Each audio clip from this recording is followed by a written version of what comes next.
Tem a número 5 assim: se até os anjos vão passar pelo juízo, eles têm pecado? Como é isso? Qual é a passagem? Qual a passagem fala sobre o assunto? Bom, uma delas a gente leu, Isaías 24. A outra é 1 Coríntios 6, versículo 2. Paulo diz que nós haveremos de julgar os anjos. É claro, irmãos, que anjos são esses? São os anjos caídos. Os anjos que não caíram não vão ser julgados, porque 1 Timóteo 5 diz que eles já são anjos eleitos. E eleição tem a ver com aprovação. Eles já foram aprovados. Mas os caídos não foram julgados.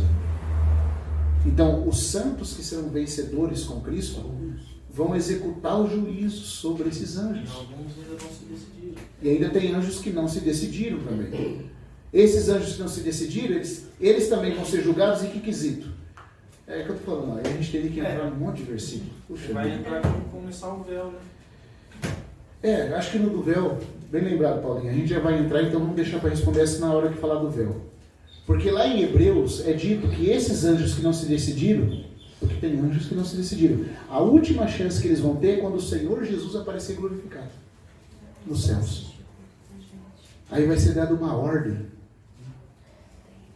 E os anjos vão poder, esses que não se decidiram, tomar a decisão. Mas os que caíram e já se decidiram serão julgados pelos vencedores. 1 Coríntios 6, versículo 2, e também Isaías 24 diz isso com todas as letras. Isaías 24 diz que o Yahvé vai castigá-los. Mas 1 Coríntios 6 diz que os vencedores vão participar disso. Nossa, você já pensou que coisa séria? Deus não está preparando você para se tornar presidente da República? Deus está preparando você para julgar principados e potestades angelicais.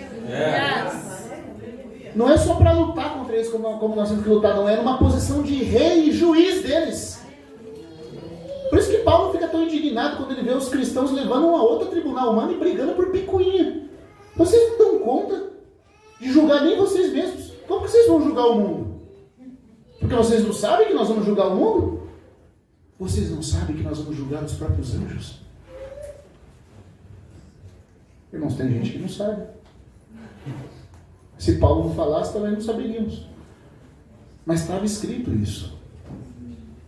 Os santos julgarão o mundo. Os santos julgarão os anjos. Os anjos de Deus que nos servem hoje, eles nos servem como espíritos ministradores, enviados a favor dos que hão de herdar a salvação. Isso diz Hebreus no 14. Então esses anjos que nos servem, eles são maiores ou menores que nós em glória e poder? Maiores. Nós somos os fracos hoje, mas quando a obra de salvação de Deus terminar em nós, nós estaremos mais gloriosos que eles. E eles sabem disso. Desculpa eu falar aqui, mas eu vou dar um exemplo para ilustrar para os irmãos. É igual o Alfred com o Batman. Lembra da historinha do Batman? Ele perdeu os pais novinho, e aí o mordomo ficou cuidando dele. Mas o mordomo sabia que um dia aquele menininho ia crescer, ia se tornar o herdeiro de tudo. Dono de tudo, e seu patrão. Ia ter a Batcaverna, com toda a tecnologia, ia ser muito mais poderoso do que o próprio mordomo que o treinou.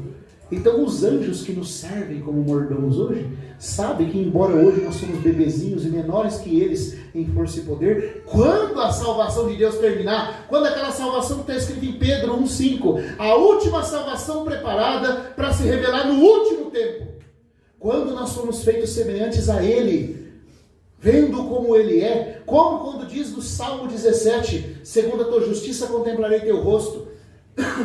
Quando na ressurreição eu acordar, finalmente serei feliz ao ver em mim a tua imagem.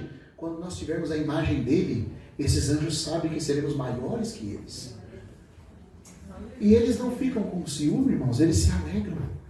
Assim como o Alfred se alegrava em cuidar do seu patrãozinho, para que um dia ele herdasse tudo, os anjos de Deus se alegram em nos servir, porque sabem que um dia nós seremos os seus senhores, junto com o Senhor dos senhores. Eles consideram um privilégio. Lembra quando Jesus terminou a tentação dele no deserto, vieram os anjos e o serviram? Outro dia eu estava conversando com o irmão, você já pensou o que esses anjos falavam para o outro? Nossa, nós estamos tendo o privilégio de servir a Ele num estado mais fraco do que nós agora. Nós sempre servimos no céu, mas Ele, né? na sua glória, no seu poder como Deus, mas agora nós estamos servindo Ele como homem. Olha isso. Irmãos, eu acho que tinha até uns cochichos assim, quem vai agora? Quem será que Ele vai chamar? Você acha que os anjos não sentem essas emoções, essas reações? Eles sentem. A prova disso é que Pedro fala que eles ficam desejosos de perscrutar acerca dessa grande salvação. A palavra grega perscrutar significa olhando pelo buraco de uma fechadura, como uma criança. Ai, vai, deixa eu ver agora. Quando Daniel profetizava acerca dessas coisas no tempo do fim, é dito que às vezes o profeta parava de fazer pergunta, e os próprios anjos não aguentavam e começavam a perguntar. Daniel ia perguntando e Deus ia respondendo. Aí Daniel parava e os anjos: pergunta. Irmãos, porque você sabia? Não, nós vamos ver isso quando a gente falar do véu, mas você sabia que eles estão aprendendo por meio de nós muitas coisas que Deus escondeu deles para revelar para eles por meio de nós? Eita Deus. Eu vou dar um exemplo aqui. É como se um homem tivesse construído uma grande casa para pessoas que estão perto dele, mas ele não explica o motivo da construção. Ele não fala quais são as coisas mais interiores do seu coração. E essas pessoas ficam olhando e falam: mas o que ele está fazendo?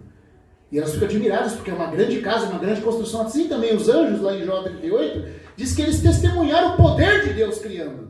Você já imaginou a empolgação que foi? Os anjos tinham sido criados primeiro, e quando Deus falava: haja! Eita. Irmãos, eles ficaram estupefatos. Diz que eles cantavam rejubilando, exultando na aurora do tempo, vendo o poder de Deus criar. Mas ficava uma pergunta: para quê? Para quê? E você sabe o que Deus fez? Ele não falou. Deixou a curiosidade. E aí, de repente, depois da restauração do céu e terra em 7 dias, eles ouvem Jeová falar assim: façamos o homem a nossa imagem. O que ele vai fazer? Ele está criando, mas agora ele não está só criando, ele está criando alguma coisa parecida com ele. Uau! Para quê? E aí vira criando Adão. Aí depois faz Adão dormir. Sai alguém que é igual a Adão do lado de Adão. Os outros animais foi cada um criado da terra, mas o homem não. O homem foi diferente. Foi a imagem de Deus. E essa imagem era um casal. Peraí, mas quando eu olho para Deus, Deus parece um só? Cadê a outra parte de Deus? Essa parte estava escondida em Deus, assim como Eva estava escondida em Adão. Porque o mistério da igreja foi guardado nas gerações eternas. Deus não revelou. Por isso que quando Jesus aparece encarnado, os anjos começam a ficar assustados. Aleluia. O que ele vai fazer? Aí a história de Adão começa a fazer sentido. Um homem dorme, passa por um sono, e uma parte do seu lado é aberta. Aleluia. E sai uma noiva que estava escondida nele. Jesus crucificado é o homem que está dormindo. O seu lado foi aberto com uma lança. Meu Deus. Aleluia. Vai sair alguma coisa desse lado. Aleluia. Saiu sangue e água. E o resultado disso é uma noiva que já estava no coração dele. Aleluia. Aí os anjos pegaram a brincadeira por dentro. Começaram a entender. E ainda estão entendendo, irmãos. Que coisa linda que Deus escondeu deles as coisas mais profundas do coração. Eles viram o poder da criação, mas o sentido eles teriam que aprender conosco. Nós não vimos a criação, mas ensinamos eles. Que coisa impressionante. Você não fica estupefato com isso? Então, por isso eles estão nos preparando para julgar, para um dia entregar a coroa na nossa cabeça. Já começaram entregando para o Senhor Jesus, mas vão entregar com os que serão correios com Ele. E nós haveremos de julgar os anjos. E também Hebreus capítulo 2, versículo 5 diz isso, quando fala: não foi aos anjos que sujeitou o Olam Rabá, o mundo vindouro, sobre o qual estamos falando. O mundo vindouro? Ele estava falando do mundo vindouro? O capítulo 1 estava falando dos anjos ministrando acerca dos que hão de herdar a salvação. E a grande salvação inclui o mundo vindouro. Porque quando a salvação de Deus terminar, Deus terá filhos para julgar o mundo vindouro. Então, quando o autor de Hebreus está falando da grande salvação que os anjos ministram, nos servindo nesse processo, ele estava falando de um mundo vindouro, onde essa salvação vai ser exibida. Você está vendo, irmãos? E é onde nós haveremos de julgar os anjos. Não parecia que ele estava falando do mundo vindouro no capítulo, mas ele estava. Porque a grande salvação é para o mundo vindouro e é para o juízo dos anjos caídos e é para a glorificação dos que serão correios com Cristo, sua noiva, que saíram dele, que estão com ele, glorificados para o mundo vindouro. Então, essa passagem, essa pergunta acho que está respondida de forma breve, tá?